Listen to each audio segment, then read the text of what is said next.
Welcome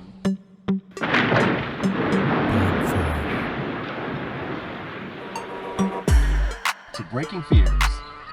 Hey YouTube, have you ever had it where you walk over to your thermostat and you notice that the heat's not working, so you bang it, hit it, try to figure out what's going on with it because it's not working. You're looking around and then all of a sudden you just get frustrated. Arrgh! Or have you ever just, like, you're sitting around and you're watching a movie or something, and then you notice that it's starting to get cold when you know the heat's on. Oh my goodness. Is the heat on?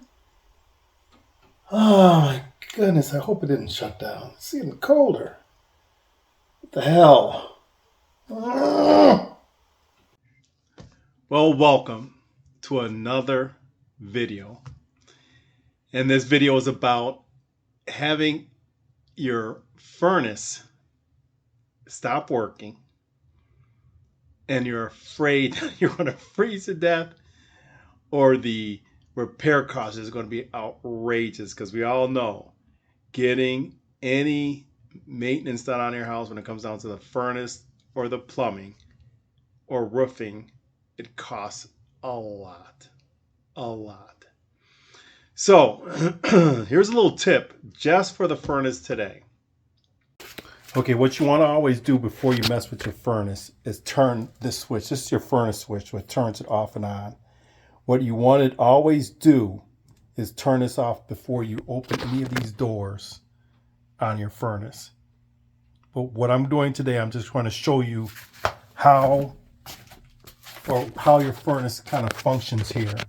And you can see this also on a couple other people's YouTube channels. I have a Linux, and it came with the house. So I don't know how great they are, but it works. I had a couple repairs done on it already. One of the repairs was this right here, and that is the flame sensor. This right here. This is called the flame sensor. And as you look, you turn on the light here. If you look inside, it goes down. See the top there goes down, and it's this metal rod right there, right here. That's your flame sensor. Okay, your igniter is right here, that little black thing there. And I'm going to sit here and let you see how it lights up. So what happens first is you get a cue from your thermostat upstairs saying, hey, the heat's below. Let's say you set your thermos to turn on at 70 degrees and it's below 70.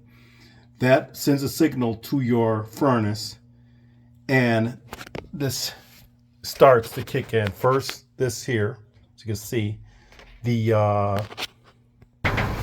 okay, as you can see, there's the igniter. It's lighting up. Sorry about this, I had to go get something. So the igniter will come on. This gas will trigger. Once this igniter gets hot enough, the flames will come on. The gas comes through here, pumps in through here, and that comes on. So the third thing that happens is this flame sensor. Once it senses that the flame is steady and good, it should trigger the heat exchanger.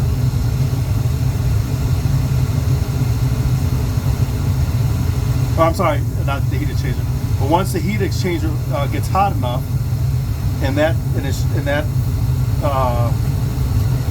flame detector keeps sensing the flame, you'll soon hear the main blower motor come on.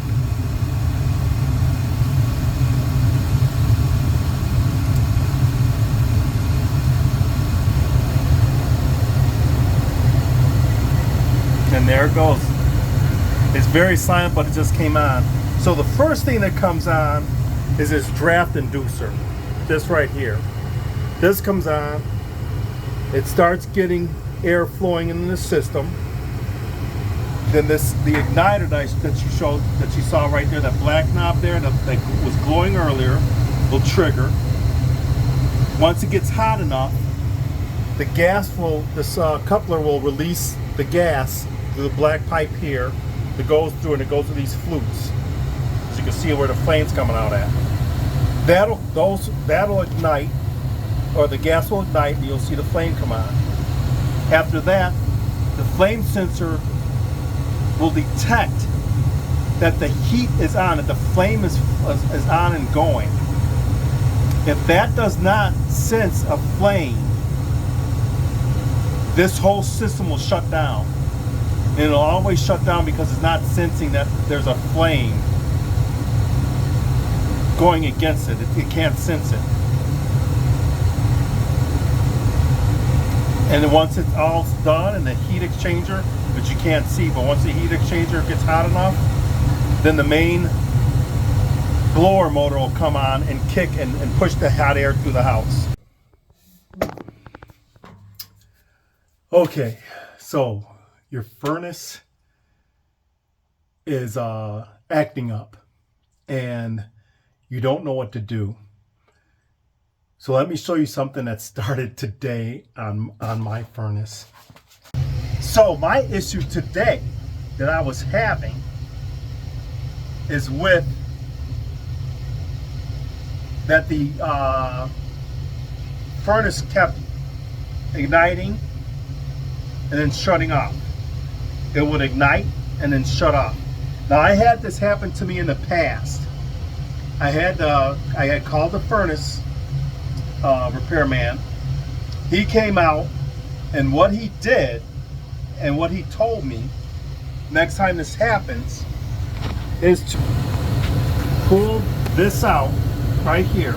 Just take this little screw right here. That screw comes out. You pull that out, and then it'll show you this whole rod. It'll come up top. It'll lift up like, this. And all you do is sand it. Any sandpaper would work. Even one of those little green Brillo pads. What I used was this sandpaper here. And again, it doesn't, don't get it too harsh. Don't get it one that's really harsh. And you just sand that metal rod. And then what you do is you insert it back into the furnace. Once that's clean, because there's a lot of carbon and gook that can get on there from the flame. Once that's clean, your furnace will start working again. So if you ever have that problem with your furnace, that's what you should check first. Always check that first. If you hear your furnace click on and then click off, click on and click off, you'll hear the flame click on and then you'll hear the flame click off. That's the issue. Another issue is, like I was showing you,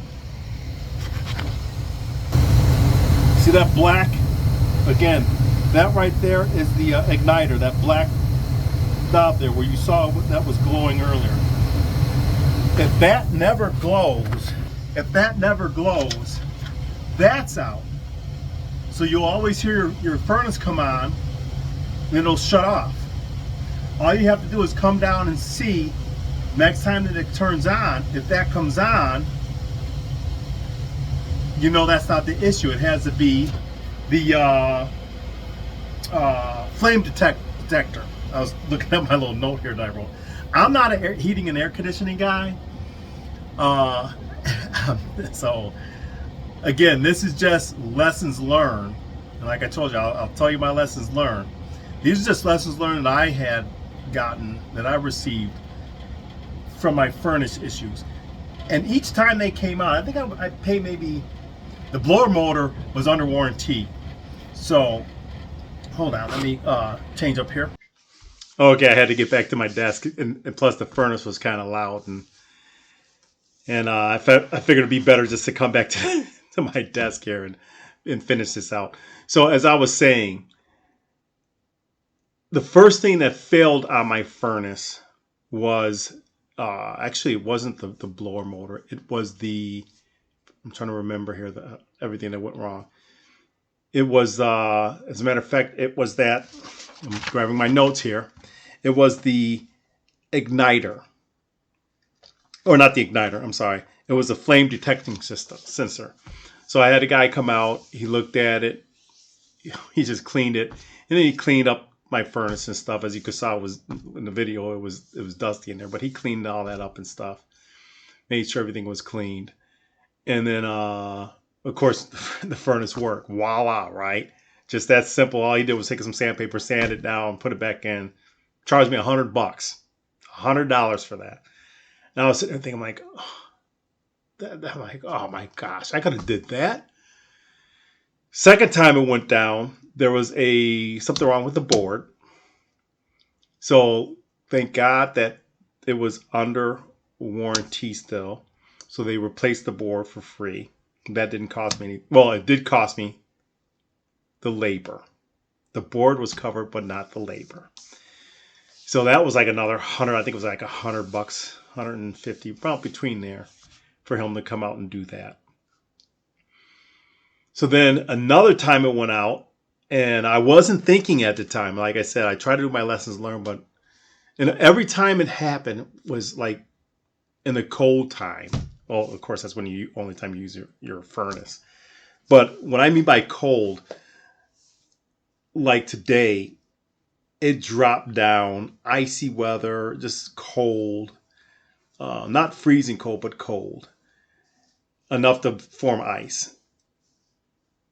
And that igniter just happened to be gunked up, and my furnace wasn't operating correctly. Now, this happened a couple days prior, because my wife had came to me and said, hey, it's getting cold in here. And I'm like, I know. So I kept going to the furnace and kept looking, and it would light up. So I'm like, what the heck? So I would put the plate back on, walk away from the furnace. Next day she came, man, I don't believe it. It's getting cold. I'm like, I know. And it was weird. Go downstairs, it lit up, no issue. So today, working from home, and of course my office is next to the furnace room, and I heard the furnace kick on, kick off, kick on, kick off, kick on, kick off. And I'm like, what the heck is going on? And it just stopped. But I never heard it light up and start cranking out heat. And also it was a little nippy. So when I went back in there to look at it, it kicked on, lit up, and everything was fine. So around my lunchtime, I went in there and I started thinking, you know what? That guy did say, because I heard it kick on, kick off, kick on, kick off, kick on, kick off again. And it wouldn't light up. So I figured, okay, at my lunchtime, I'll go and take a look at it. So I was going to work during my lunch, but I figured, hey, might as well go take care of this during my lunch and get it done. Luckily, it only took me, 10 minutes, because then I went right back to work. Had to make up some hours. And I noticed that it was kicking on and staying on and working right after I pulled that flame detector sensor out, sanded it down, and it worked again. 10 minutes. If that, 10 minutes to do that. And my furnace is working well. Another time, I think I said this one already, was that the blower motor went out, and that was covered under warranty. Thank goodness. But again, that cost me a bundle because he was here for a long time. I think it was like $300 for him to take the motor out and put it back in. Now, luckily, I use the same guy all the time. And one day, me and my wife, and this was, I don't know what happened, but one day, me and my wife, I heard this click, click, click, click, click, click in my furnace. And I was upstairs, and I heard this loud click, click, click, click, click, click sound. So I'm like, oh, I hope the furnace isn't going out again.